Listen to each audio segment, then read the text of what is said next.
Let's talk about this Portland team. I think it's going to be perceived as an upset that they're on the verge of winning this series, but it probably should not be. What do you see that you like so much in these Blazers? There's a maturity about it. There's a maturity about their backcourt. There's a consistency in their approach. And you heard about McCollum just then.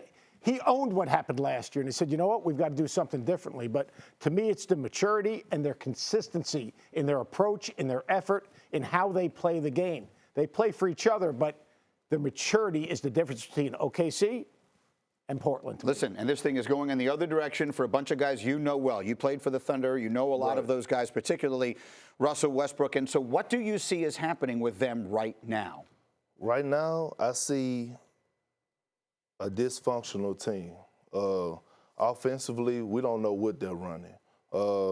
Defensively, they can't figure it out. We don't know if they're trapping CJ. We don't know if the trapping Dame. You know, the role players are not stepping up right now. Well, Russ is struggling.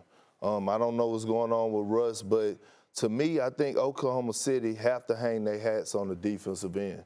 I feel like right now they're getting in a battle that they can't win and trying to outshoot Dame and CJ and the Portland Trail Blazers as far as three-point shots. They should own the paint. Every game, they should dominate and paint points.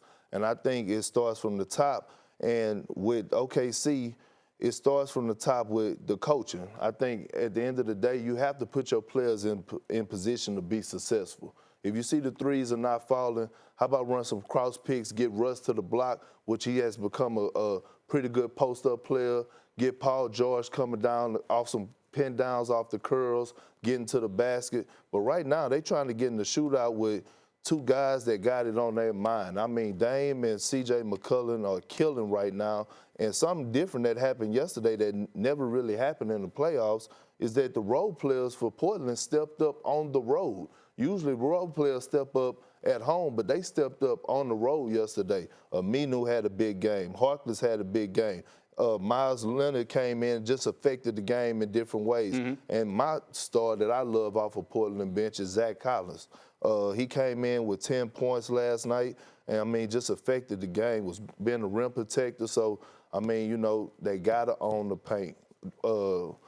Oklahoma City needs to do a better job of owning the paint. Seth, I can't figure out what they're trying to do offensively, to be honest with you. No one makes a play for anyone else. I mean, it's real simple. I mean, the better teams, especially in the playoffs, all right, they make one more. They make an extra pass. They make the game easier for someone else. Right. When I look at this OKC team, they make plays for themselves. They might make one, but not one more. Right. And it seems like the ball just absolutely gets stuck.